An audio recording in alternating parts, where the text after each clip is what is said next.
दादाजी धीरज अचानक बिना बताए गायब हो गए, साथ में सिर्फ एक बैग और अपने बेटे का क्रेडिट कार्ड लेकर। जो एक साधारण पलायन लग रहा था, उसने ऐसा कारण उजागर किया जिसकी किसी ने कल्पना भी नहीं की थी। परिवार की जिंदगी बदल देने वाली इस कहानी को जानना आप मिस नहीं कर सकते। दिन की शुरुआत बायू के घर में हमेशा की तरह हुई। रसोई में नाश्ता बन रहा था, बच्चे लिविंग रूम में दौड़ भाग कर रहे थे और टीवी पर सुबह की खबरें चल रही थी। बायू के पिता दादा आदित्य आमतौर पर सबसे पहले उठते थे और चमेली की चाय के साथ डाइनिंग टेबल पर बैठे मिलते थे। लेकिन उस सुबह कुछ अलग था। बायू ने अपने पिता के कमरे से आने वाली असामान्य खामोशी को महसूस किया, लेकिन सोचा कि शायद वह अभी सो रहे होंगे। ऐसा कम होता था, लेकिन असंभव नहीं था।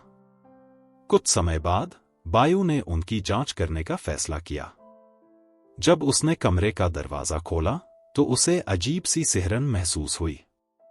बिस्तर पूरी तरह से सजा हुआ था, जो आदित्य के लिए बिल्कुल असामान्य था। वह बैग, जो हमेशा अलमारी में रखा रहता था, गायब था। जब बायू ने अलमारी खोली तो उसने देखा कि कुछ कपड़े भी गायब थे।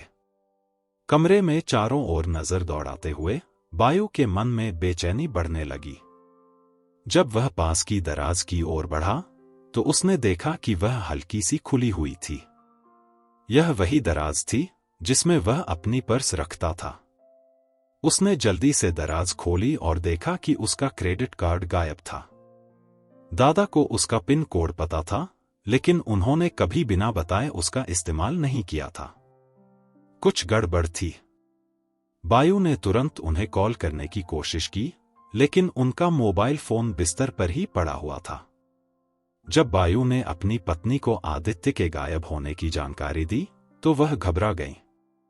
क्या वह अकेले बाहर चले गए? अगर कुछ हो गया तो? उन्होंने फोन भी नहीं लिया। उसकी आवाज में गहरी चिंता थी। बायू ने खुद को शांत रखने की कोशिश की, लेकिन अंदर से वह भी उतना ही घबराया हुआ था। पिछले कुछ महीनों से आदित्य की याददाश्त कमजोर हो रही थी, जिससे यह घटना और भी ज्यादा चिंताजनक लग रही थी। परिवार ने आदित्य को ढूंढने के लिए खुद को अलग अलग कामों में लगा लिया। बायू ने पड़ोसियों और करीबी दोस्तों को फोन किया, जबकि उसकी पत्नी ने गली में लगे सीसीटीवी कैमरे चेक किए। कोई ठोस जानकारी नहीं मिल रही थी और हर गुजरते मिनट के साथ तनाव बढ़ता जा रहा था। बायू को यह सोचकर अपराध बोध हो रहा था कि उसने अपने पिता के व्यवहार में हो रहे बदलावों पर ज्यादा ध्यान क्यों नहीं दिया। बायू को हाल ही के कुछ घटनाएं याद आईं, जो अब स्पष्ट संकेत लग रही थी। आदित्य ने अपने पोते को बायू के भाई, जो कई साल पहले गुजर चुका था, का नाम लेकर बुलाया था। वह अपनी चश्मे जैसी जरूरी चीजें भी भूलने लगे थे। इन छोटी छोटी बातों को बढ़ती उम्र का असर मानकर नजरअंदाज कर दिया गया था। लेकिन अब बायू को लगने लगा कि मामला इससे कहीं ज्यादा गंभीर था। जब वह और सुराग ढूंढने के लिए वापस कमरे में गया तो उसे बिस्तर के नीचे आंशिक रूप से छुपा हुआ एक मुड़ा हुआ कागज दिखा। उसका दिल तेजी से धड़कने लगा। उसने झुककर वह कागज उठाया। यह एक पुराने नोटबुक से फाड़ा हुआ पन्ना था, जिस पर आदित्य की अनगढ़ लिखावट में एक वाक्य लिखा था। मुझे याद करना होगा, इससे पहले कि देर हो जाए। कुछ पल के लिए बायू ठहर गया, यह समझने की कोशिश करता हुआ कि इन शब्दों का क्या मतलब हो सकता है। यह शायद एक संदेश था जो आदित्य ने खुद के लिए लिखा था। लेकिन वह क्या याद करना चाह रहे थे? बायू ने कमरे के चारों ओर फिर से देखा, लेकिन उसे और कुछ ऐसा नहीं मिला जो इस संदेश का मतलब समझा सके। यह वाक्य बायू के मन में मिश्रित भावनाएं जगा गया, बेचैनी, दुख और एक बढ़ती हुई हताशा। उसे अब एहसास हुआ कि आदित्य किसी गहरी मानसिक लड़ाई से गुजर रहे थे और अब वह अकेले, शायद भ्रमित और असहाय थे। बायू खुद को दोषी मान रहा था कि उसने पहले इस स्थिति की गंभीरता को क्यों नहीं समझा। बायू को हाल ही में आदित्य के साथ हुई एक बातचीत याद आई। उन्होंने बातों बातों में अपने बीते दिनों की जगहों को फिर से देखने की इच्छा जाहिर की थी। वह पुराने सिनेमा, एक स्टेशन और उस पार्क के बारे में बात कर रहे थे जहां वह परिवार के साथ जाया करते थे। क्या ये यादें उस संदेश से जुड़ी हो सकती हैं? बायू ने वह कागज अपनी पत्नी को दिखाया और दोनों ने मिलकर तय किया कि उन्हें क्या करना चाहिए। यह स्पष्ट था कि आदित्य किसी ऐसी चीज की तलाश में थे जो उनके लिए बहुत मायने रखती थी, लेकिन उन्हें ढूंढना कहां से शुरू करें? उनका गायब होना शायद उन अधूरी यादों से जुड़ा हुआ था जिनका वह हाल ही में जिक्र कर रहे थे। आदित्य का फोन पीछे छोड़ देना और क्रेडिट कार्ड को लेकर जाना बायू को और ज्यादा चिंतित कर रहा था। वह भ्रमित थे, लेकिन उनकी हरकतों में एक दृढ़ता भी नजर आ रही थी। उनके दिमाग में कोई मकसद था, भले ही परिवार उसे समझ नहीं पा रहा था। यह सोचकर बायू को थोड़ी उम्मीद हुई कि जहां कहीं भी आदित्य होंगे, वह शायद किसी अपने लिए महत्वपूर्ण काम को पूरा करने की कोशिश कर रहे होंगे। कागज के टुकड़े के साथ बायू ने उन जगहों से तलाश शुरू करने का फैसला किया जिनका आदित्य अक्सर जिक्र करते थे। यही उनके पास एकमात्र ठोस सुराग था। पूरे परिवार ने मिलकर अलग अलग जिम्मेदारियां बांट ली। इस बीच बायू ने क्रेडिट कार्ड की फटाक से जांच की, यह उम्मीद करते हुए कि इससे आदित्य के आखिरी कदमों का पता लगाया जा सके। कमरे से बाहर निकलने से पहले बायू ने कागज पर लिखे शब्दों को फिर से पढ़ा। मुझे याद करना होगा, इससे पहले कि देर हो जाए। इस संदेश के स्वर में एक हताशा थी जिसे बायू अब तक अनदेखा कर रहा था। उसे एहसास था कि आदित्य को ढूंढना सिर्फ शुरुआत थी, लेकिन आखिर उनके पिता किस बात को याद करने की कोशिश कर रहे थे? जैसे ही उसने कमरे की एक आखिरी बार तलाशी ली, बायू को एक और दराज हल्की सी खुली हुई दिखी। उसमें से एक और मुड़ा हुआ कागज निकला, लेकिन यह एक हाल की क्रेडिट कार्ड की फटाक थी। उसमें एक ट्रांजैक्शन ने तुरंत उसका ध्यान खींचा, एक अप्रत्याशित गंतव्य की ट्रेन टिकट। दराज में मिली क्रेडिट कार्ड की फटाक ने बायू को राहत और बेचैनी का मिलाजुला एहसास दिया। राहत इसलिए क्योंकि आखिरकार उसके पास एक ठोस सुराग था, और बेचैनी इसलिए क्योंकि उस पर लिखी ट्रांजैक्शंस उसे पहली नजर में कोई मतलब नहीं दे रही थी। ट्रेन टिकट एक ऐसी जगह के लिए था जिसके बारे में बायू ने मुश्किल से सुना था। उसके बाद एक रेस्तरां का नाम और फिर एक म्यूजियम का टिकट। ये सब ऐसे अलग अलग हिस्से थे जैसे कोई अधूरा पहेली जिसे बायू को जल्द से जल्द सुलझाना था। जब बायू ने फटाक अपनी पत्नी को दिखाई तो उसने रेस्तरां के नाम पर गौर किया। ये वही रेस्तरां है ना जिसके बारे में तुम्हारे पापा अपनी कहानियों में जिक्र करते थे? वो अक्सर कहते थे कि वहीं उन्होंने अपने दोस्तों से पहली बार मुलाकात की थी। इस बात ने बायू को सोच में डाल दिया।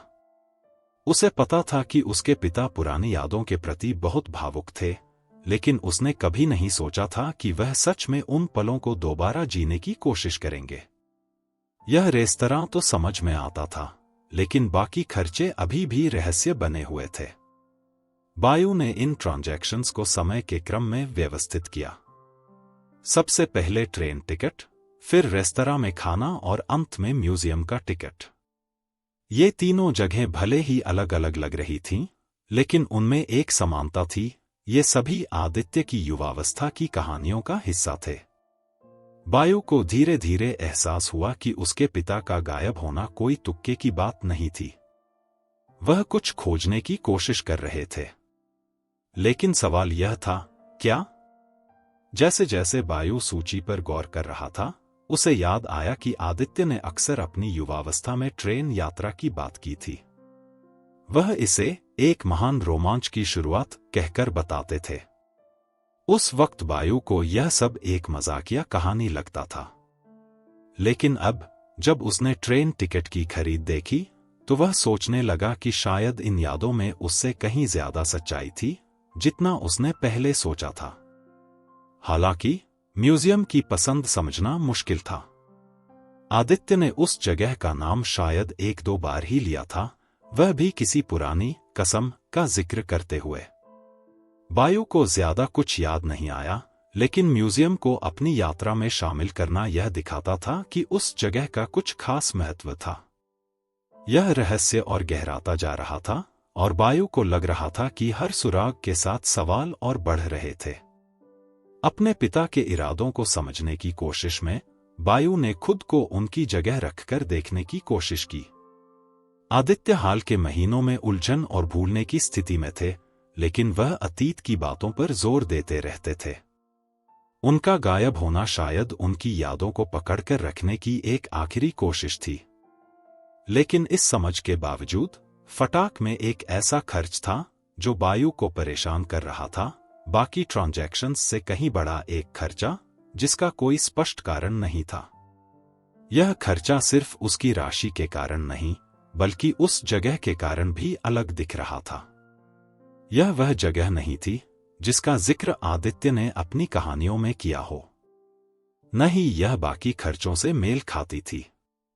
बायू ने उस जगह पर कॉल करने की कोशिश की, लेकिन कोई जवाब नहीं मिला। उसकी उत्सुकता जल्दी ही चिंता में बदल गई। इतनी बड़ी खरीदारी का मतलब था कि आदित्य या तो कोई जोखिम ले रहे थे या फिर हो सकता है कि कोई उनका फायदा उठा रहा हो। आदित्य की बढ़ती उलझन और कमजोर हालत को याद करते हुए बायू को हाल ही में बुजुर्ग लोगों को ठगने की खबरें याद आईं। यह सोच कि ऐसा कुछ उसके पिता के साथ हो सकता है, उसे और ज्यादा परेशान कर रही थी। हर मिनट कीमती लग रहा था और बायू को पता था कि उसे जल्दी से कदम उठाने की जरूरत है। उसने रेस्तरां से खोज शुरू करने का फैसला किया, यह मानते हुए कि वहां से कुछ जानकारी मिल सकती है। जाने से पहले बायू ने फटाक अपने छोटे भाई आदित्यन आदि को दिखाई। आदि भी इसे देखकर हैरान था। क्या हो अगर वह अकेले न हो, आदि ने सुझाव दिया। यह सुनकर बायू चौंक गया। अब तक उसने यही माना था कि आदित्य अकेले यात्रा कर रहे थे, लेकिन आदि की बात में तर्क था। इतनी जटिल यात्रा की योजना बनाना आदित्य के लिए उनकी हालत में मुश्किल था। इस संभावना ने रहस्य में एक नई परत जोड़ दी। अगर आदित्य किसी के साथ थे, तो वह कौन हो सकता था? कोई पुराना दोस्त या कोई अनजान व्यक्ति जिसे उन्होंने रास्ते में मुलाकात की हो? बायू को थोड़ी राहत महसूस हुई कि आदित्य अकेले नहीं हो सकते, लेकिन साथ ही यह चिंता भी हुई कि वह किसी गलत व्यक्ति पर भरोसा कर रहे हों। सच्चाई का पता लगाने के लिए बायू ने आदित्य के दोस्तों और रिश्तेदारों को फोन करना शुरू किया। ज्यादातर को पता ही नहीं था कि वह घर से निकले हैं, लेकिन एक दूर की चचेरी बहन ने कुछ ऐसा कहा जिसने बायू को सोच में डाल दिया। उन्होंने मुझसे कहा था कि वह किसी खास व्यक्ति से मिलने जा रहे हैं, लेकिन यह नहीं बताया कि वह कौन है। यह बात बायू के दिमाग में गूंजने लगी, जैसे वह उस अधूरी पहेली का हिस्सा हो। हालांकि चिंता बढ़ रही थी, बायू को लगा कि अब वह चीजों को समझने के करीब आ रहा है। आदित्य का यह सफर सिर्फ पुरानी यादों को ताजा करने के लिए नहीं था, इसके पीछे कोई उद्देश्य था। और सबसे अहम बात, शायद इस यात्रा के अंत में कोई उनका इंतजार कर रहा था। इस विचार ने बायू को एक अजीब सी उम्मीद दी, लेकिन साथ ही अज्ञात का डर भी। रेस्तरां के लिए रवाना होने से पहले बायू ने सीसीटीवी कैमरों की फुटेज दोबारा चेक करने का फैसला किया। इस बार उसने खोज का दायरा बढ़ा दिया। वह आदित्य की कोई तस्वीर पाने की उम्मीद कर रहा था, ताकि यह पता चल सके कि वह अकेले थे या किसी के साथ। फुटेज में एक खास चीज ने उसका ध्यान खींचा। आदित्य बैग के साथ घर से निकलते हुए दिखाई दिए। उन्होंने गेट पर रुककर इधर-उधर देखा, जैसे किसी का इंतजार कर रहे हों। बायू ने वीडियो को रोका और तस्वीर को जूम किया। आसपास कोई नजर नहीं आया, लेकिन जिस तरह आदित्य ने दोनों तरफ देखा और कुछ देर रुके, उससे लगा कि वह पूरी तरह अपने दम पर यह सब नहीं कर रहे थे। फटाक को दोबारा गौर से देखने पर बायू ने देखा कि उसी दिन 2 ट्रेन टिकट खरीदी गई थी। इसका मतलब साफ था, आदित्य अकेले नहीं थे। लेकिन उनके साथ कौन था? बायू फटाक में लिखे पते पर स्थित रेस्तरां पहुंचा। वहां की हलचल और शोरगुल ने उसे बेचैन कर दिया। उसे जल्दी से जवाब चाहिए थे, इसलिए वह सीधे काउंटर पर गया और आदित्य के बारे में पूछा। कर्मचारी भ्रमित लग रहे थे, जब तक कि एक युवा वेट्रेस को एक बुजुर्ग आदमी की याद नहीं आई। उसने बताया कि वह घंटों खिड़की के पास बैठा रहा, बाहर देखता हुआ, जैसे किसी का इंतजार कर रहा हो। बायू के रोंगटे खड़े हो गए। क्या वह किसी का इंतजार कर रहे थे या फिर अतीत की यादों में खोए हुए थे? वेट्रेस ने बताया कि आदित्य ने एक साधारण सा व्यंजन मंगवाया, लेकिन उसमें से कुछ भी नहीं खाया। इसके बजाय वह एक छोटे से नोटबुक के साथ व्यस्त थे, जिसमें कुछ लिखते और फिर पन्ने फाड़ते जा रहे थे। यह सुनकर बायू और अधिक चिंतित हो गया। उसने पूछा कि क्या वह नोटबुक वहीं छोड़ गए थे, लेकिन वेट्रेस ने सिर हिला दिया। हालांकि उसने बताया कि आदित्य ने एक पानी की बोतल छोड़ दी थी। यह छोटा सा सुराग ही सही, लेकिन शायद उसमें कुछ छिपा हो। जब बायू ने वह बोतल उठाई, तो उसने देखा कि उसके लेबल पर एक कागज का टुकड़ा चिपका हुआ था। उसने उसे सावधानी से खोला और उसमें बड़े और कांपते हुए अक्षरों में लिखा था, जहां सब शुरू हुआ था। इन शब्दों ने बायू का दिल तेजी से धड़काना शुरू कर दिया। आदित्य अपनी कहानियों में अक्सर इस वाक्य का जिक्र करते थे, लेकिन वह किस बात को याद करने की कोशिश कर रहे थे?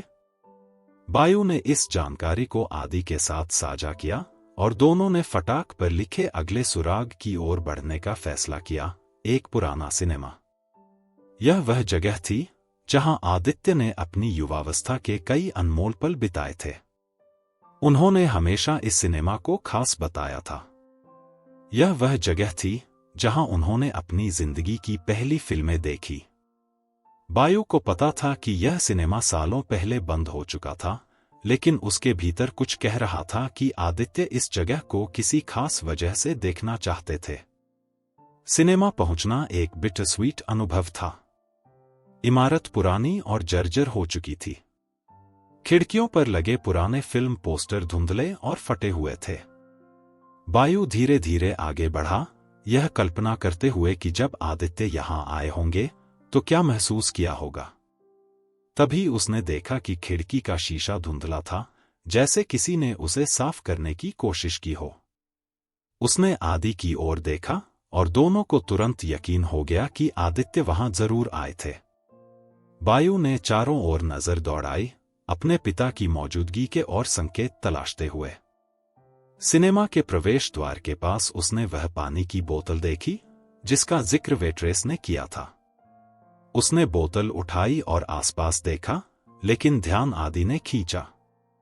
जमीन पर धूल के बीच कुछ खींचे जाने के निशान थे। शायद आदित्य ने कुछ गिरा दिया हो या कुछ भारी चीज लेकर जा रहे हों। आदि ने सुझाव दिया कि वे अंदर जाएं और बेहतर ढंग से जांच करें। सिनेमा का एक साइड दरवाजा खुला था और अंदर का दृश्य जैसे समय में थमा हुआ था। कुर्सियां धूल से ढकी हुई थीं, कारपेट जगह से घिसा हुआ था और हवा में बासीपन का एहसास था। बायू ने सोचा कि उनके पिता यहां चलते हुए क्या महसूस कर रहे होंगे। उसके मन में एक टीस उठी। आदित्य सिर्फ अतीत को याद नहीं कर रहे थे, ऐसा लग रहा था कि वह किसी चीज की तलाश में थे। मुख्य स्क्रीन के पास बायू को एक और कागज का टुकड़ा मिला। इस बार उस पर लिखे अक्षर लगभग पढ़ने लायक नहीं थे, लेकिन उसने एक छोटी सी पंक्ति पढ़ ली, एक अधूरी कसम। बायू का गला सूख गया। उसे समझ नहीं आ रहा था कि इसका क्या मतलब हो सकता है, लेकिन इतना साफ था कि यह आदित्य के लिए बहुत मायने रखता था। यह वाक्य उनके पिता की यात्रा और उनके द्वारा देखी जा रही जगहों के पीछे के रहस्य को और गहराई दे रहा था। बायू और आदि ने इस बारे में बात की कि क्या आदित्य ने कभी इस सिनेमा में किसी वादे का जिक्र किया था, लेकिन कुछ भी याद नहीं आ रहा था। उन्होंने और सुराग तलाशने के लिए सिनेमा को छान मारा, लेकिन उन्हें कुछ खास नहीं मिला। बस यह एहसास गहराता जा रहा था कि आदित्य किसी ऐसी चीज से जूझ रहे थे जिसे उन्होंने परिवार के साथ कभी साझा नहीं किया। सिनेमा से बाहर निकलते हुए बायू की नजर फिर से खिड़की पर गई। उसने देखा कि धूल पर छोटे छोटे उंगलियों के निशान बने हुए थे, जैसे किसी ने वहां कुछ लिखा या बनाया हो। वह करीब गया और गौर से देखा। यह एक दिल का आकार था। यह सरल आकृति, लेकिन गहरी भावना से भरी हुई, ने बायू को पिता के संघर्ष के साथ एक गहरा जुड़ाव महसूस कराया। आदि ने कार की ओर लौटने का सुझाव दिया ताकि वे फटाक पर लिखे अगले सुराग पर जा सके। लेकिन बायू थोड़ा झिझका। उसके भीतर कुछ कह रहा था कि सिनेमा में और भी कुछ छिपा हुआ है। वह दोबारा प्रवेश द्वार की ओर गया और इस बार उन चीजों पर ध्यान दिया जिन्हें उसने पहले अनदेखा कर दिया था। उसने एक गिरी हुई कुर्सी के पास कागजों का एक ढेर देखा। क्या यह कुछ ऐसा था जिसे आदित्य ने वहां छोड़ा हो? कागजों की जांच करने पर बायू को एक कटा हुआ नोट मिला। उस पर लिखे शब्द अधूरे थे, लेकिन संदेश स्पष्ट था। आदित्य किसी चीज या किसी व्यक्ति से फिर से जुड़ने की कोशिश कर रहे थे। बायू ने सुरागों को जोड़ने की कोशिश की, लेकिन जवाब अभी भी अधूरे थे। और सबसे ज्यादा उसे लग रहा था कि समय उनके खिलाफ था। अगर आदित्य पूरी तरह से अपनी यादों में खो गए, तो उन्हें ढूंढना और मुश्किल हो सकता था। कार में बैठते हुए बायू ने वह अधूरा नोट दोबारा देखा। उसमें नीचे की ओर हल्के अक्षरों में एक नंबर जैसा कुछ लिखा था, जो एक तारीख की तरह लग रहा था। क्या यह किसी महत्वपूर्ण घटना का जिक्र था, या फिर यह भी सिर्फ एक और पहेली का हिस्सा था? बायू ने आदि की ओर देखा और कहा, आदि, मुझे लगता है कि वह सिर्फ पुरानी बातें याद नहीं कर रहे। वह कुछ ऐसा ढूंढ रहे हैं जो उन्होंने खो दिया। उनके शब्दों के बीच गहरी चिंता और दृढ़ता थी। कार आगे बढ़ने लगी और वे अगले सुराग की ओर बढ़े। बायू को पता था कि जितने आगे वे बढ़ेंगे, उतना ही उनके पिता के अतीत के रहस्यों में डूबते जाएंगे। लेकिन आदित्य किस चीज को पाने की कोशिश कर रहे थे? ट्रेन स्टेशन की ओर यात्रा तनाव और अनिश्चितताओं से भरी हुई थी। बायू अपने हाथ में वह कटा हुआ नोट पकड़े हुए था, उसे ध्यान से देख रहा था, यह समझने की कोशिश कर रहा था कि कोने में हल्के से दिख रहा नंबर क्या संकेत दे रहा है। वह यह तय नहीं कर पा रहा था कि यह कोई तारीख थी या महज एक अप्रासंगिक निशान। लेकिन उसका दिल कह रहा था कि इस समय हर छोटा सा विवरण महत्वपूर्ण है। आदि, जो गाड़ी चला रहा था, भी चिंतित लग रहा था, लेकिन उसने चुप्पी बनाए रखी। दोनों मन ही मन अगले पड़ाव पर मिलने वाली स्थितियों के लिए खुद को तैयार कर रहे थे। ट्रेन स्टेशन वह जगह थी जिसका आदित्य अपनी कहानियों में अक्सर जिक्र करते थे। वह इसे अपनी युवावस्था के सबसे बड़े रोमांच की शुरुआत बताते थे। लेकिन जब बायू और आदि वहां पहुंचे, तो उन्हें एक अलग ही दृश्य देखने को मिला। स्टेशन आंशिक रूप से बंद था, कुछ ही ट्रेनें चल रही थीं, और हर ओर एक तरह का सूना और वीरान माहौल था। बायू ने खुद से पूछा, आखिर उसके पिता को यहां क्या खींच लाया था? स्टेशन के टिकट काउंटर पर बायू ने कर्मचारियों को आदित्य की तस्वीर दिखाई। उसकी हैरानी की सीमा नहीं रही जब एक कर्मचारी ने उन्हें तुरंत पहचान लिया। हाँ, वह कल यहां आए थे, कर्मचारी ने कहा। वह एक ऐसी ट्रेन के बारे में पूछ रहे थे जो कई सालों पहले बंद हो चुकी है। वह पुराने घर जाने की बात कर रहे थे। मैंने उनकी मदद करने की कोशिश की, लेकिन उन्होंने मेरी बात नहीं सुनी और थोड़ी देर में चले गए। कर्मचारी के चेहरे पर चिंता की लकीरें देखकर बायू का दिल बैठ गया। पुराना घर, आदि ने दोहराया, हैरानी से बायू की ओर देखते हुए। यह शब्द उनके लिए बिल्कुल नया था। उन्होंने अपने पिता को हमेशा इसी शहर में रहते देखा था, और उनके पास मौजूद घर ही एकमात्र घर था जिसके बारे में वे जानते थे। पुराना घर का जिक्र दोनों को और ज्यादा उलझन और बेचैनी में डाल रहा था। ऐसा लग रहा था कि वे अपने पिता की बिखरी हुई यादों के टुकड़ों को जोड़ने की कोशिश कर रहे थे। बायू ने कर्मचारी से पूछा कि क्या उन्होंने आदित्य के नाम पर कोई टिकट बेचा था। लेकिन कर्मचारी ने बताया कि आदित्य ने टिकट खरीदने की कोशिश की थी, लेकिन वह लाइन दशकों पहले ही बंद हो चुकी थी। वह बहुत जिद कर रहे थे, कर्मचारी ने जोड़ा। कह रहे थे कि उन्हें देर होने से पहले वहां पहुंचना है।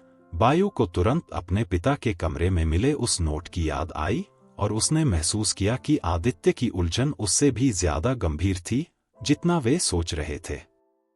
देर होने से पहले आदि ने बायू से पूछा, जैसे जवाब की उम्मीद कर रहा हो। बायू ने सिर झुका लिया। उसे महसूस हो रहा था कि उनके पिता का व्यवहार केवल पुरानी यादों में खोने का नहीं था, बल्कि यह उनकी जिंदगी के किसी अधूरे पहलू को पूरा करने की कोशिश थी। स्टेशन के आसपास और जानकारी हासिल करने के लिए बायू और आदि ने वहां मौजूद दुकानदारों से बात करना शुरू किया। एक अखबार स्टॉल की महिला ने बताया कि आदित्य ने एक पुराना नक्शा खरीदा था। ऐसा लग रहा था जैसे वह जानते थे कि उन्हें क्या चाहिए, उसने कहा। लेकिन वह थोड़ा परेशान भी लग रहे थे, जैसे उन्हें समझ नहीं आ रहा हो कि नक्शे के साथ क्या करें। बायू ने उसी स्टॉल से बचे हुए पुराने नक्शे में से एक खरीदा। यह नक्शा क्षेत्र का एक पुराना संस्करण था, जिसमें कई बंद हो चुकी रेल लाइनों को चिह्नित किया गया था। उनमें से एक लाइन एक छोटे से पहाड़ी गांव से जुड़ती थी। बायू ने उस गांव का नाम कभी नहीं सुना था, लेकिन नक्शे में चिह्नित स्थान को देखकर उसे लगा कि यह कुछ खास है। उसने नक्शा संभाल कर रखा, यह सोचते हुए कि यह उस पहेली का एक और हिस्सा हो सकता है। स्टेशन से बाहर निकलते समय बायू एक पास के कैफे में गया, जहां आदित्य भी रुके थे। कैफे के एक युवा कर्मचारी ने बताया, उन्होंने कॉफी मंगवाई और काफी देर तक एक कागज को देखते रहे, जैसे कुछ याद करने की कोशिश कर रहे हों। बायू ने उस कागज के बारे में पूछा, लेकिन कर्मचारी ने बताया कि आदित्य उसे अपने साथ ले गए थे। यह सुनकर बायू और अधिक चिंतित हो गया। उसे एहसास हुआ कि आदित्य की यादें टूट-फूट कर सामने आ रही थीं और वह शायद उन टुकड़ों को जोड़ने की कोशिश कर रहे थे। कार में वापस बैठते हुए बायू ने उस दिन के सारे सुरागों को दोबारा देखा। उसने वह फटा हुआ नोट, सिनेमा से मिला कागज और नक्शा बाहर निकाला। यह सब अभी भी अधूरा था, लेकिन बायू को यकीन था कि वह किसी बड़ी सच्चाई के करीब पहुंच रहा है। तभी आदि ने पिता के बैग में कुछ नया खोजा, एक हालिया रसीद। रसीद एक जगह से थी, जिसका नाम था एम्पोरियम नवा युग। नाम से ज्यादा खास उसमें लिखा सामान था, एक विशेष कंपास। बायू ने हैरानी से आदि की ओर देखा। पापा एक कंपास क्यों खरीदेंगे, उसने सोचा। आदि ने अनुमान लगाया, क्या यह कुछ प्रतीकात्मक हो सकता है, लेकिन बायू को लगा कि यह कंपास सिर्फ एक प्रतीक नहीं, बल्कि किसी गहरे उद्देश्य का हिस्सा था। जब वे घर लौट रहे थे, तो बायू कंपास के बारे में सोचता रहा। यह उनके पिता के लिए इतना महत्वपूर्ण क्यों था? वह किसी दिशा की तलाश में थे, या शायद अपने बीते दिनों के खोए हुए रास्ते को खोजने की कोशिश कर रहे थे। घर पहुंचने पर बायू ने एम्पोरियम नवा युग के बारे में ऑनलाइन सर्च किया। यह एक पुरानी दुकान थी, जहां भावनात्मक और यादगार वस्तुएं बेची जाती थीं। इससे रहस्य और गहरा हो गया। बायू ने रसीद को फिर से देखा और महसूस किया कि उसमें कुछ लिखा हुआ था। पीछे एक हाथ से लिखी पंक्ति थी, कंपास रास्ता दिखाएगा। लेकिन यह रास्ता किस ओर जाता था? अगली सुबह बायू ने सुरागों की सूची पर वापस ध्यान दिया और तय किया कि अगले स्थान पर जाना जरूरी है। यह एक ऐसा रेस्तरां था जो पुराने सिनेमा के पास था। आदित्य अक्सर इस जगह का जिक्र अपनी कहानियों में करते थे, खासकर दोस्तों के साथ बिताए खास पलों के बारे में। आदि भी बायू के साथ गया। दोनों भाई अपने पिता के रहस्यमय कदमों को लेकर चिंतित और बेचैन थे। रेस्तरां में कदम रखते ही, जो एक साधारण लेकिन पुरानी शैली के आकर्षण से भरा था, बायू को अजीब सा एहसास हुआ। यह जगह जैसे अतीत को जिंदा रखे हुए थी। उसने आदित्य की तस्वीर एक वेट्रेस को दिखाई, जिसने तुरंत उन्हें पहचान लिया। हाँ, वह यहां आए थे। वह खिड़की के पास वाली मेज पर काफी देर तक बैठे रहे। उसने कहा, ऐसा लग रहा था जैसे वह किसी का इंतजार कर रहे हों या शायद बस कुछ याद कर रहे हों। समझना मुश्किल था। वेट्रेस ने बायू और आदि के चेहरों पर चिंता देखकर अपनी बात आगे बढ़ाई। उसने बताया कि आदित्य बेचैन लग रहे थे, जैसे कुछ महत्वपूर्ण याद करने की कोशिश कर रहे हों। वह अपने हाथ में एक तस्वीर लिए हुए थे, लेकिन मुझे कभी साफ साफ नहीं दिखाई। वह बस कहते रहे कि यह एक अधूरी वादा के बारे में है। यह सुनकर बायू सिहर उठा। ये वही शब्द थे जो उन्होंने पहले भी अलग अलग जगहों पर सुने थे। बायू ने पूछा कि क्या वेट्रेस जानती थी कि उस तस्वीर में कौन था या आदित्य ने किसी का नाम लिया था। उसने सिर हिलाया और कहा, नहीं, लेकिन वह बहुत भावुक लग रहे थे। उन्होंने किसी ऐसे व्यक्ति का जिक्र किया जो उनके लिए बहुत महत्वपूर्ण था, लेकिन उन्होंने नाम नहीं बताया। यह बहुत व्यक्तिगत लग रहा था, इसलिए मैंने और नहीं पूछा। आदि ने सुझाव दिया कि शायद वह व्यक्ति उनकी मां हो सकती थी, जो वर्षों पहले गुजर चुकी थी। लेकिन बायू को शक था। आदित्य ने अपनी पत्नी के प्रति अपने प्यार के बारे में हमेशा खुलकर बात की थी, लेकिन वेट्रेस द्वारा बताई गई भावना कुछ अलग थी। ऐसा लग रहा था कि यह किसी और के साथ जुड़ा हुआ था, जिसके बारे में आदित्य ने परिवार से कभी बात नहीं की। बायू के मन में यह विचार गहराने लगा कि शायद उनके पिता के अतीत में कुछ ऐसे पहलू थे जिनके बारे में उन्हें कुछ भी पता नहीं था। उसी रेस्तरां में एक और ग्राहक ने आदित्य को पहचान लिया। उसने बताया कि आदित्य ने उससे बातचीत शुरू कर दी थी, पुराने दिनों के बारे में बात करते हुए। वह ऐसे बात कर रहे थे जैसे वह अतीत में जी रहे हों। ऐसा लग रहा था कि वह इन यादों को किसी भी कीमत पर जिंदा रखना चाहते थे। उस आदमी ने कहा। आखिर में वह संतुष्ट दिखे, लेकिन उनके चेहरे पर हल्की उदासी भी थी। वेट्रेस ने फिर खुलासा किया कि आदित्य वहां से जाते समय कुछ छोड़ गए थे। मुझे लगा कि वह इसे लेने वापस आएंगे, लेकिन वह नहीं लौटे, उसने कहा। उसने एक पुरानी चमड़े की जिल्द वाली नोटबुक निकाली। बायू ने इसे सावधानी से पकड़ा, यह महसूस करते हुए कि यह कुछ महत्वपूर्ण हो सकता है। नोटबुक की कई पन्ने फटी हुई थी। जो कुछ बचा था वे अधूरी बातें और अस्पष्ट रेखा चित्र थे। नोटबुक के पन्नों में से बायू ने कुछ शब्द देखे जो और भी सवाल खड़े कर रहे थे। वादा, मुलाकात और नई शुरुआत जैसे शब्द अलग अलग पन्नों पर लिखे थे, लेकिन उनके साथ कोई स्पष्ट संदर्भ नहीं था। आदि ने एक पन्ने के कोने पर बने एक साधारण चित्र की ओर इशारा किया, एक घर का खाका जिसके पास एक बड़ा पेड़ था। बायू उस जगह को पहचान नहीं सका, लेकिन उसे यकीन था कि यह किसी तरह पुराने घर से जुड़ा हुआ था जिसका जिक्र ट्रेन स्टेशन पर हुआ था। बायू ने वेट्रेस से नोटबुक ले जाने की अनुमति मांगी और उसने सहमति दी।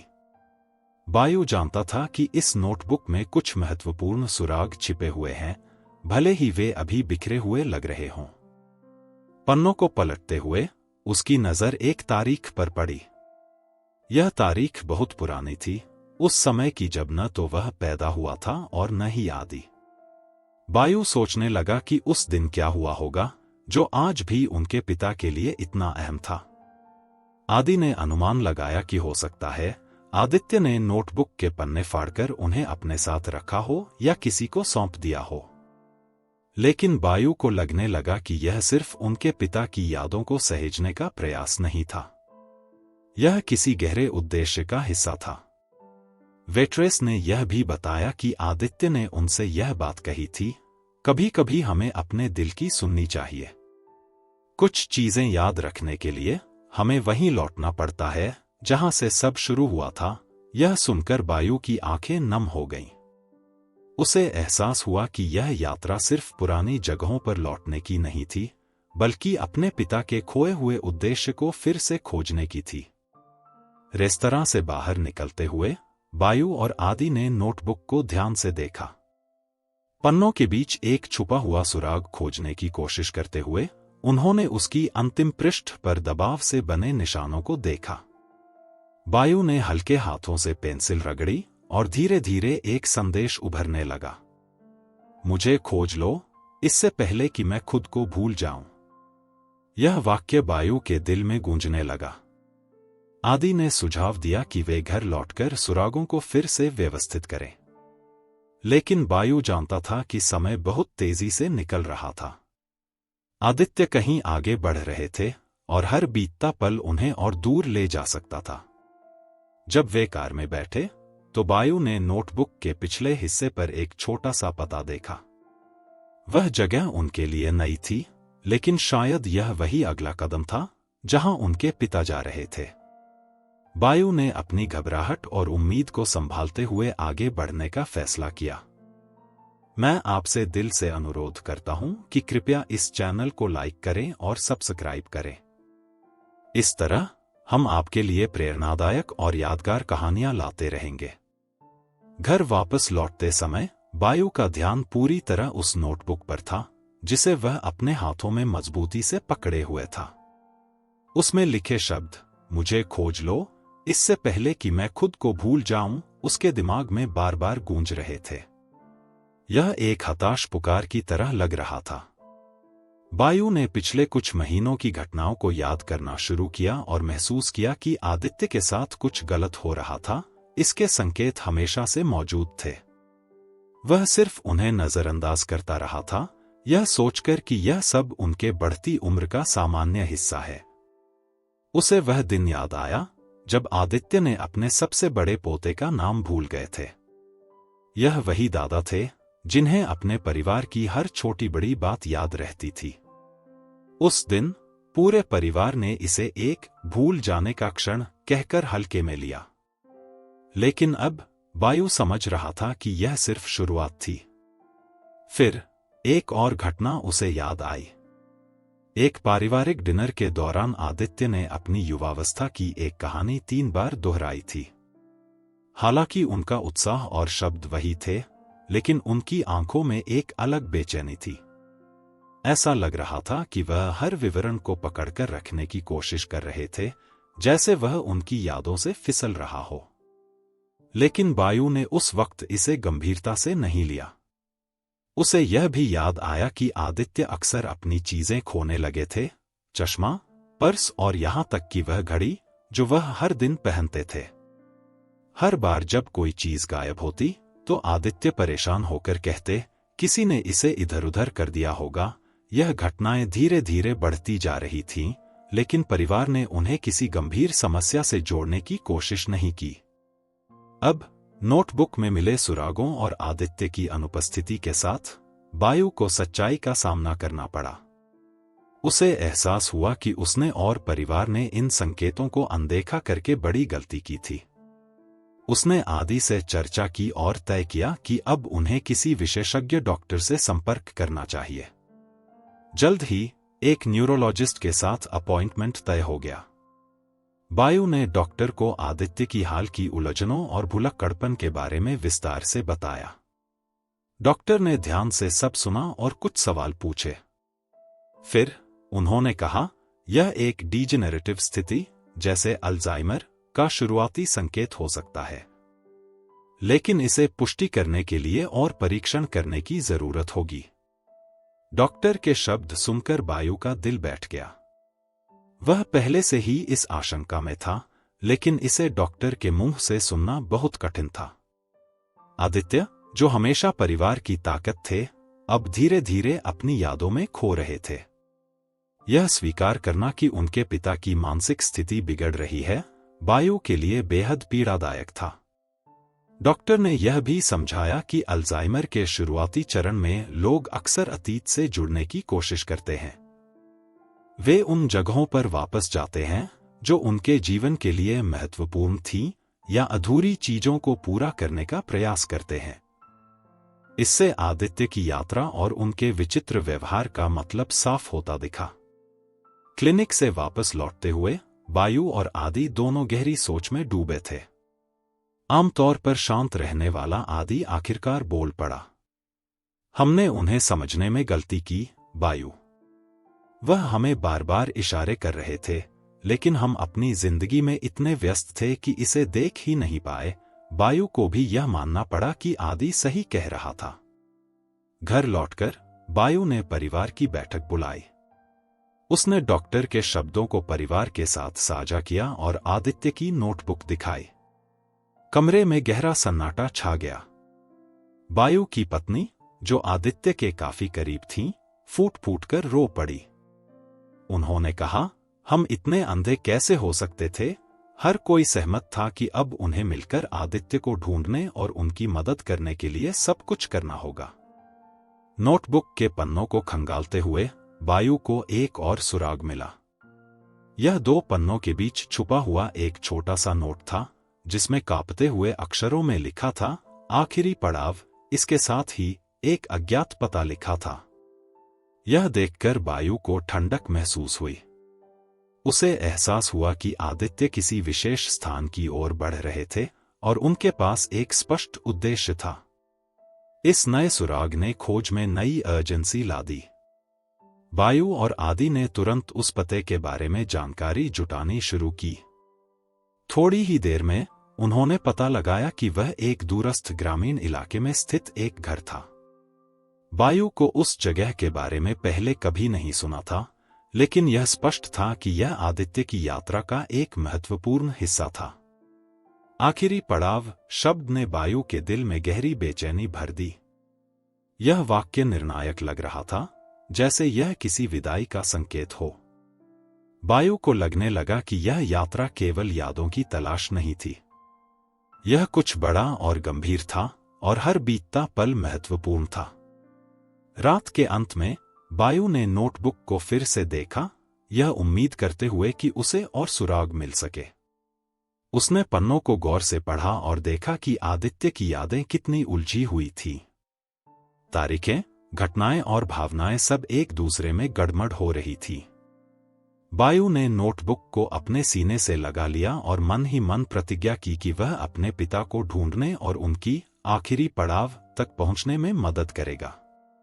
नोटबुक की एक पन्नी पर, जिसे वह पहले अनदेखा कर चुका था, उसे एक साधारण सा चित्र मिला। यह 2 लोगों का स्केच था, जो एक पेड़ के नीचे हाथ पकड़े खड़े थे। उनके पास लिखा था, कभी न भूलने के लिए। नोटबुक में मिले पते ने बायू और उसके परिवार को शहर के बाहरी इलाके में स्थित एक पार्क तक पहुंचाया। यह एक शांत और खूबसूरत जगह थी, जहां ऊंचे पेड़ और जंगली फूल एक छोटे से तालाब को घेरते थे। पार्क को देखते ही बायू का दिल भर आया। यह वही जगह थी जहां बचपन में उसके पिता उसे खेलने लाया करते थे और अपनी युवावस्था की कहानियां सुनाते थे। पार्क में सब कुछ वैसा ही था, जैसे समय थम गया हो, मानो वह इसी दिन का इंतजार कर रहा हो। परिवार में सब बेचैन थे, हर मोड़, हर पेड़ की छाव में आदित्य को ढूंढते हुए। हर बेंच एक संभावित ठिकाना लग रही थी। अंततः आदि ने उन्हें देखा। आदित्य एक बड़े पेड़ के नीचे बैठे थे, तालाब के पास। वह झुके हुए थे और अपने हाथ में किसी चीज को घूर रहे थे। जैसे ही बायू ने उस वस्तु पर नजर डाली, उसने तुरंत पहचान लिया, यह वही पुरानी पॉकेट घड़ी थी जिसे आदित्य अपनी युवावस्था में पहनते थे। बायू ने तेजी से पिता की ओर दौड़ते हुए उनका नाम पुकारा, पापा, मैं हूं, बायू। लेकिन आदित्य ने कोई प्रतिक्रिया नहीं दी। वह किसी और ही समय और स्थान में खोए हुए लग रहे थे। उनकी आंखें तालाब के ऊपर सूरज की सुनहरी चमक पर टिकी थीं। बायू ने फिर पुकारा, लेकिन आदित्य ने सिर्फ कुछ अस्पष्ट बड़बड़ाया। यह दृश्य बायू के लिए हृदय विदारक था। उसने अपने पिता को पहले कभी इतना दूर और खोया हुआ महसूस नहीं किया था। बायू उनके पास बैठ गया और धीरे से उनका हाथ पकड़ते हुए उन्हें पुकारा। आदित्य ने एक क्षण के लिए उसकी ओर देखा, लेकिन ऐसा लगा जैसे वह उसे पहचान नहीं पाए। मैं बस चाहता था कि तुम सब याद रखो, आदित्य ने एक उदास स्वर में कहा। यह सुनते ही बायू को तुरंत नोटबुक की उन उलझी हुई पंक्तियों की याद आई। ऐसा लग रहा था जैसे उनके पिता अपनी खोती हुई यादों को बचाने के लिए संघर्ष कर रहे थे। आदित्य ने फिर तालाब की ओर देखा और बोलना शुरू किया, मानो वह किसी से बात कर रहे हों। क्या तुम्हें उस दोपहर की याद है जब हम यहाँ इस पेड़ के नीचे थे? उन्होंने पूछा, जबकि वहां कोई जवाब देने वाला नहीं था। बायू ने महसूस किया कि उनके पिता अपने जीवन के किसी खास पल को दोबारा जी रहे थे। लेकिन वह किससे बात कर रहे थे? वह उस दिन कितनी सुंदर लग रही थी। आदित्य ने एक हल्की मुस्कान के साथ कहा, मैंने उससे वादा किया था कि हम इस जगह को कभी नहीं भूलेंगे। बायू के मन में सवाल उठने लगे। यह वादा किससे किया गया था? क्या यह उनकी मां के बारे में था या किसी और के साथ जुड़ा कोई अधूरा रिश्ता? बायू ने धीरे से उनके हाथ को दबाया और फिर से उनका ध्यान वर्तमान में लाने की कोशिश की। पापा, मैं बायू हूं। आप मुझे पहचानते हैं? ऐ ना, आदित्य ने पलकें झपकाईं, मानो किसी सपने से जागे हों। उन्होंने धीरे से बायू की ओर देखा और हिचकते हुए कहा, बायू, तुम यहां हो। आने में इतना समय क्यों लगा? उनकी आवाज में गहरी उदासी थी। बायू को इस बात का एहसास हुआ कि उसने पिता की स्थिति को समझने और उनकी मदद करने में बहुत देर कर दी थी। जैसे ही आदित्य थोड़ा सामान्य होने लगे, बायू ने उनसे बात करने की कोशिश की। पापा, आपने कहा कि आप चाहते हैं कि हम कुछ याद रखें। वह क्या है? आदित्य ने अपनी पॉकेट घड़ी को देखा और उसकी धातु की सतह को धीरे धीरे सहलाते हुए बोले, सब कुछ। जो मैं था, जो हम थे। इससे पहले कि मैं इसे भूल जाऊं, उनके शब्दों में इतनी नाजुकता और दर्द था कि बायू की आंखें नम हो गईं। इस बीच आदि और परिवार के अन्य सदस्य भी वहां पहुंच गए। वे सब आदित्य के चारों ओर खड़े हो गए। आदित्य ने उन सब की ओर देखा, लेकिन उनके चेहरे पर उलझन के भाव थे। एक क्षण में, जिसने सबका दिल तोड़ दिया, आदित्य ने पूछा, तुम्हारी मां कहाँ है? उसने कहा था कि वह मुझसे यहीं मिलेगी। बायू कुछ पल के लिए ठहर गया। वह जानता था कि उनकी मां कई साल पहले गुजर चुकी थी। उसने धीरे से जवाब देने की कोशिश की, लेकिन आदित्य फिर से अतीत में खो गए। उसे यह जगह बहुत पसंद थी। आदित्य ने बुदबुदाते हुए कहा, यहीं हमने वादा किया था कि हम इसे कभी नहीं भूलेंगे, चाहे कुछ भी हो जाए। बायू को अब आदित्य की यात्रा का उद्देश्य समझ आने लगा। वह अपनी यादों और वादों को सहेजने की कोशिश कर रहे थे, जो उनकी बिगड़ती मानसिक स्थिति के कारण धुंधली हो रही थी। बायू ने पॉकेट घड़ी की ओर इशारा करते हुए पूछा, पापा, यह घड़ी आपके लिए इतनी खास क्यों है? इसमें क्या है? आदित्य ने घड़ी को मजबूती से पकड़ लिया, मानो वह उनकी आखिरी कड़ी हो किसी महत्वपूर्ण अतीत से।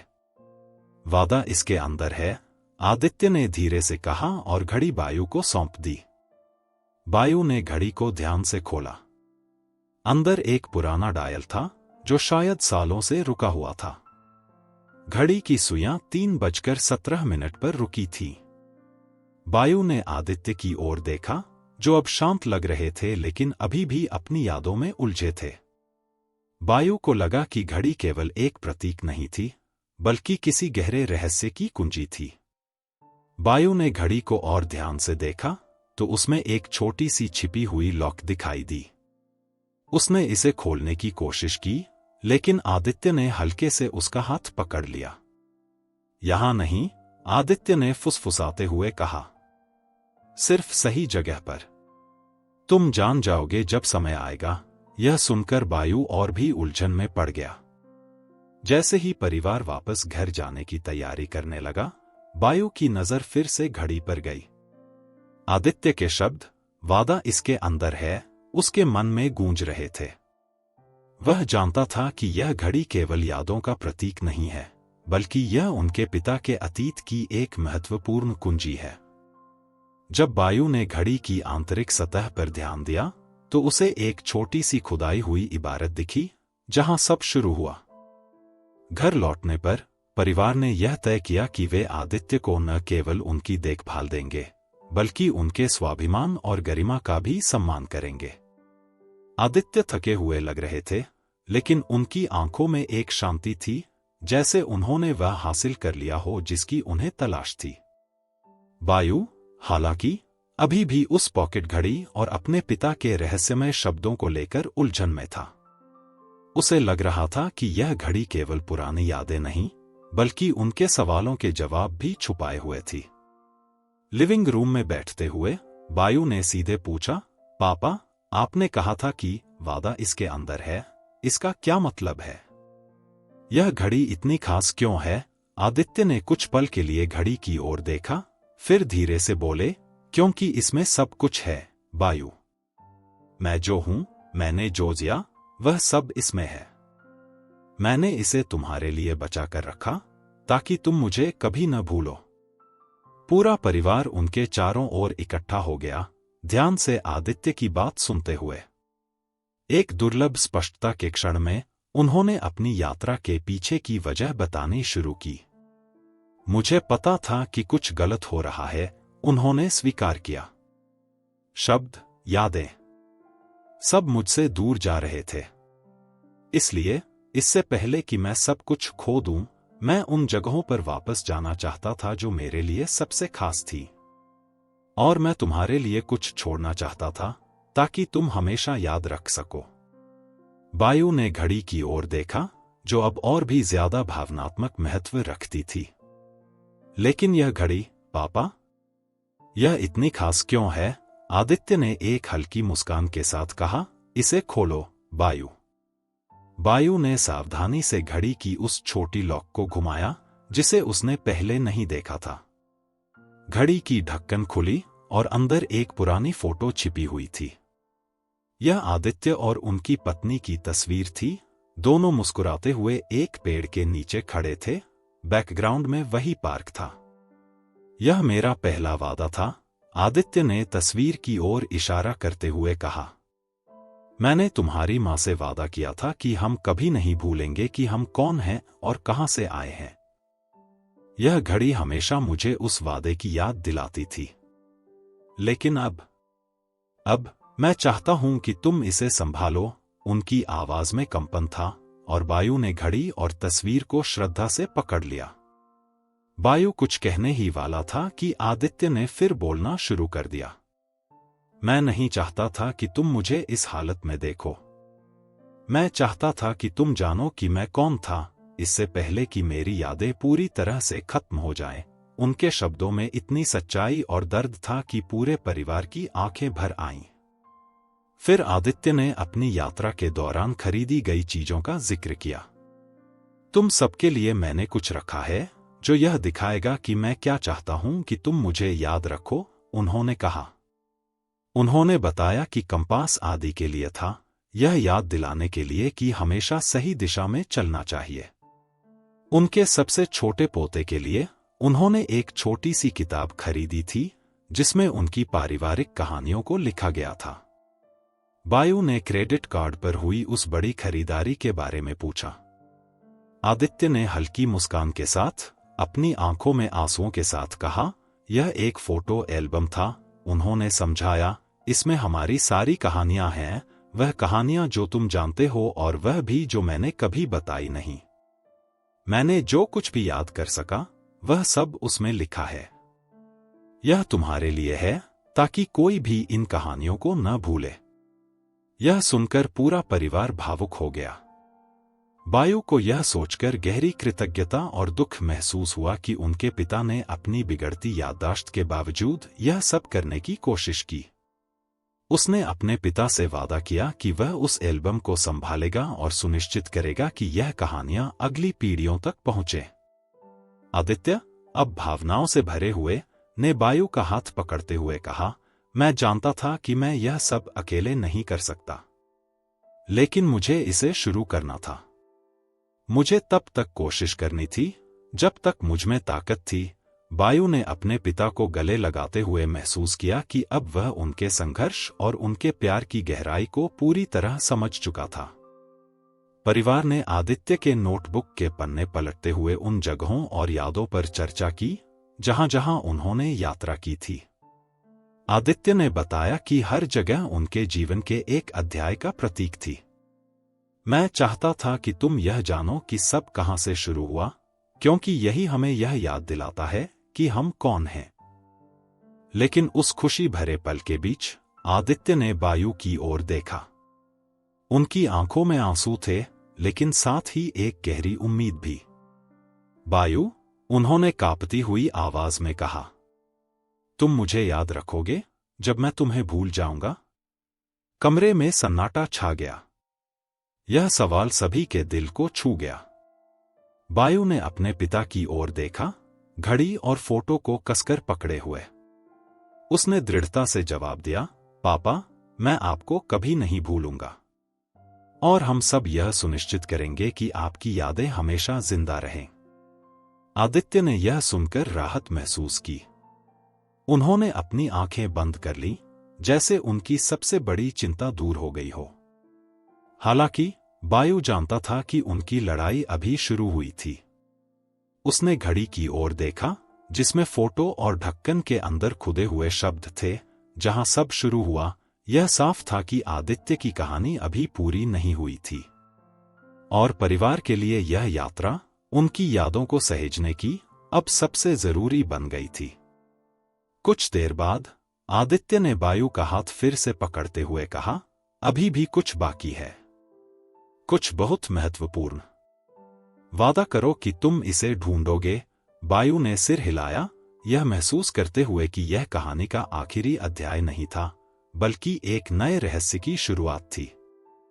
घर लौटने का सफर शांत था, लेकिन उसमें गहरे अर्थ छिपे हुए थे। आदित्य थके हुए लग रहे थे, लेकिन उनके चेहरे पर एक शांति थी, जैसे उन्होंने अपनी तलाश में कुछ पा लिया हो। परिवार, जो अब एक बड़े उद्देश्य से जुड़ चुका था, उनकी देखभाल में पूरी तन्मयता दिखा रहा था। बायु गाड़ी चला रहा था, और यात्रा के दौरान उसने उन सभी चीजों पर विचार किया जो उन्होंने इस सफर में सीखी थी। पहले जो निराशा और बेचैनी उसे घेरे हुए थी, वह अब कृतज्ञता और अपने पिता के प्रति सम्मान में बदल गई थी। जब वे घर पहुंचे, तो ऐसा लगा जैसे आदित्य किसी लंबी यात्रा के बाद लौटे हों। बायु की पत्नी ने उनके लिए उनकी पसंदीदा चाय बनाई और उन्हें उनकी पसंदीदा कुर्सी पर बैठाया।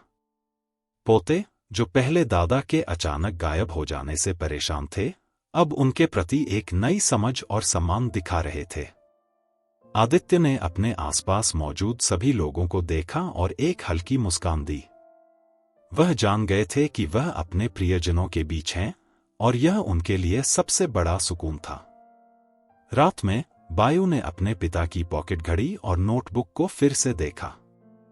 जहां सब शुरू हुआ, यह वाक्य अब भी उसके दिमाग में गूंज रहा था। लेकिन उसने महसूस किया कि उसे तुरंत हर सवाल का जवाब पाने की जरूरत नहीं है। सबसे महत्वपूर्ण बात यह थी कि उन्होंने उस दिन जो पाया था, आदित्य के साथ जुड़ने और उनकी यादों को संभालने का एक नया संकल्प। बायु ने आदित्य की कहानियों को पूरे परिवार के साथ साझा करना शुरू किया। हर किस्सा, हर छोटा विवरण अब पहले से कहीं ज्यादा कीमती लग रहा था। पापा चाहते थे कि हम यह समझें कि हम कहां से आए हैं और उनके जीवन के फैसले क्या थे, बायु ने अपने भाई आदि से कहा। आमतौर पर व्यावहारिक सोच रखने वाले आदि ने सहमति जताई, हमें यह सुनिश्चित करना होगा कि यह सब कभी न खोए। इस प्रेरणा से बायु ने आदित्य द्वारा खरीदे गए उस फोटो एल्बम को संगठित करने का फैसला किया। उसने उसमें और तस्वीरें और नोट्स जोड़ने शुरू कर दिए जो आदित्य ने वर्षों में साझा की थी। लेकिन बायु ने यह महसूस किया कि यह एल्बम केवल एक व्यक्तिगत स्मृति न होकर पूरे परिवार का एक धरोहर बन सकता है। ऐसा प्रोजेक्ट जो सभी को उनकी जड़ों से जोड़े और जिसे पीढ़ियों तक सहेजा जा सके। बायु ने परिवार के सभी सदस्यों से उनकी यादें और योगदान मांगे। उसकी पत्नी ने आदित्य द्वारा बायु की मां को लिखी पुरानी चिट्ठियां खोजीं और आदि ने बचपन की कुछ दुर्लभ तस्वीरें निकाली। यह प्रोजेक्ट न केवल आकार ले रहा था, बल्कि परिवार के बीच एक गहरी जुड़ाव की भावना भी पैदा कर रहा था।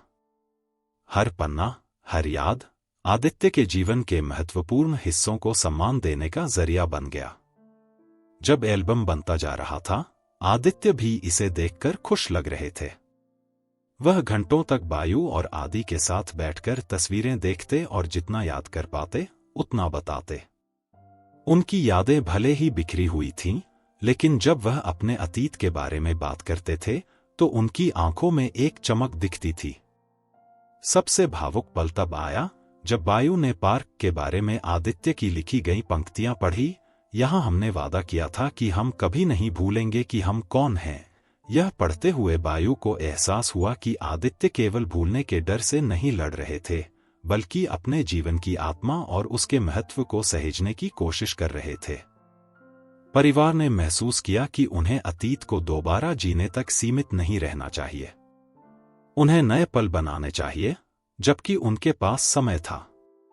वे आदित्य को फिर से पार्क ले गए, इस बार पोते पोतियों के साथ। वहां उन्होंने खुशियों से भरे पल फिर से जिए, जिन्हें आदित्य अपने परिवार के साथ साझा कर सके। हर मुस्कान के साथ परिवार को लगा कि वे अपने आदित्य का एक हिस्सा वापस पा रहे हैं। आदित्य अब शांत और संतुष्ट दिखते थे।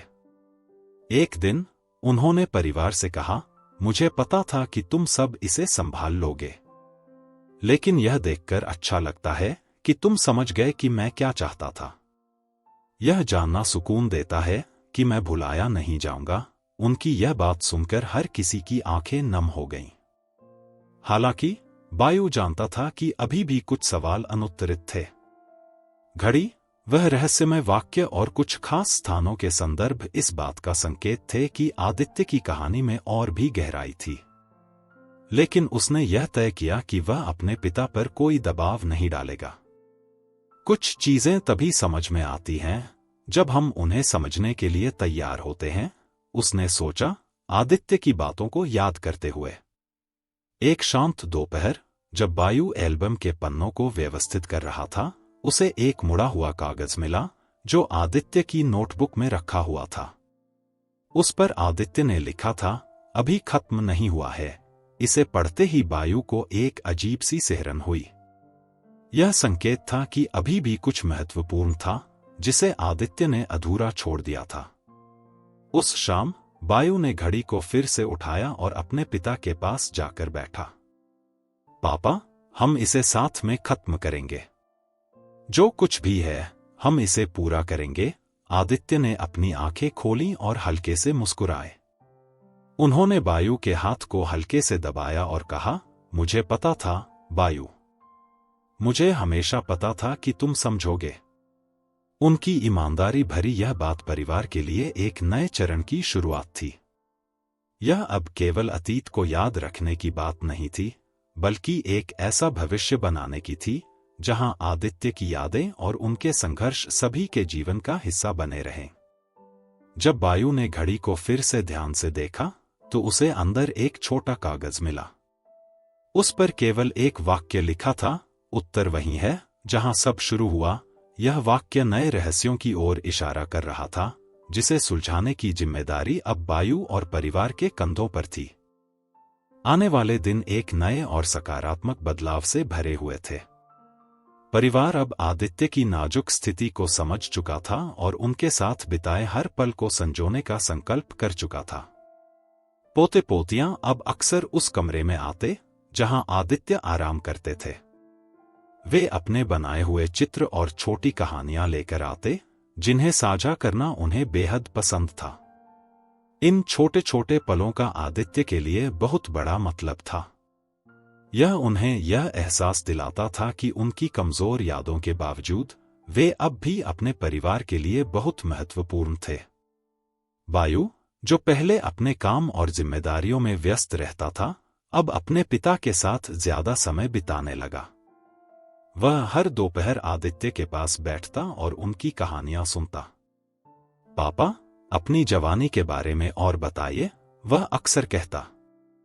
आदित्य कभी कभी उलझ जाते या अपनी पुरानी कहानियां दोहराते, लेकिन बायु को इससे कोई फर्क नहीं पड़ता। उसे एहसास था कि हर कहानी, हर याद उसके पिता की जिंदगी के पहेली का एक अनमोल हिस्सा थी। आदित्य का एल्बम, जो पहले केवल एक विचार था, अब एक सजीव दस्तावेज बन रहा था। हर पन्ने के साथ बायू को लगता जैसे वह परिवार की पीढ़ियों के बीच एक पुल बना रहा हो। पुराने फोटो, चिट्ठियां, टिकट और यहां तक कि पोते पोतियों के बनाए चित्र भी एल्बम में जुड़ते जा रहे थे। यह एल्बम अब परिवार के प्यार और जुड़ाव का प्रतीक बन गया था। जब आदित्य इसे पलटते तो उनकी आंखों में एक चमक दिखाई देती, जैसे वह अपने खोते हुए अतीत के टुकड़ों को फिर से पा रहे हों। बायू की पत्नी ने भी आदित्य के साथ नए पलों को सहेजना शुरू किया। वह पोते पोतियों और दादा के खेलते हुए पलों की तस्वीरें खींचती या आदित्य के पार्क की खिड़की से बाहर देखते हुए भावों को कैद करती। ये वे यादें हैं जिन्हें हम भविष्य के लिए अपने साथ लेकर जाएंगे, उसने बायू से कहा। बायू ने सहमति में सिर हिलाया, यह समझते हुए कि यह उनकी जिम्मेदारी थी कि आदित्य की यादें हमेशा जीवित रहें। हालांकि आदित्य की स्थिति सीमित थी, वह अब भी परिवार के लिए एक प्रेरणा बने हुए थे। उन दिनों में भी जब वह अधिक उलझन में रहते, वह मुस्कुराना और परिवार के प्यार के लिए आभार व्यक्त करना नहीं भूलते।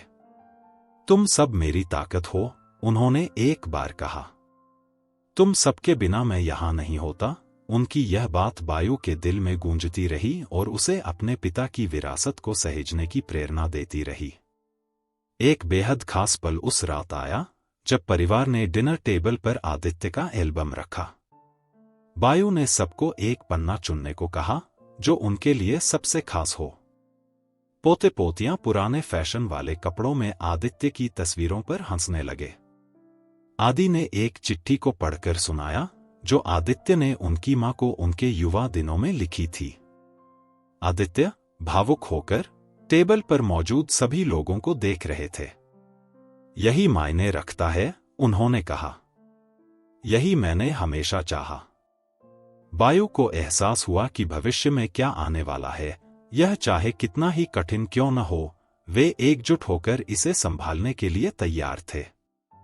वह जानता था कि अल्जाइमर धीरे धीरे आदित्य को और कमजोर कर देगा, लेकिन परिवार का प्यार और उनकी कोशिशें वह सब कुछ संभाल लेंगी जो वास्तव में महत्वपूर्ण था।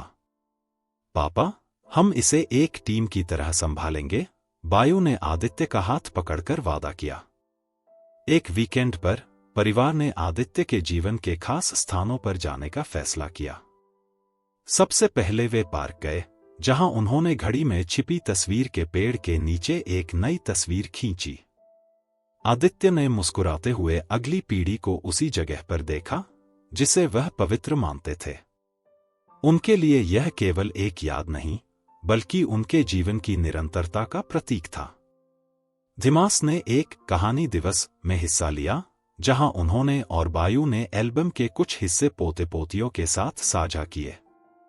हर तस्वीर के साथ एक कहानी जुड़ी हुई थी जो भावनाओं और अर्थ से भरी हुई थी। पहले जो बच्चे इन कहानियों में ज्यादा रुचि नहीं दिखाते थे, अब वे पूरी तरह दादा की बातों में डूबे हुए थे। बायू ने देखा कि ये कहानियां केवल वर्तमान को नहीं, बल्कि परिवार के भविष्य को भी आकार दे रही थी। इसके बावजूद दुख के पल भी आते थे। आदित्य को अब अधिक बार भूलने के दौरे पड़ने लगे थे।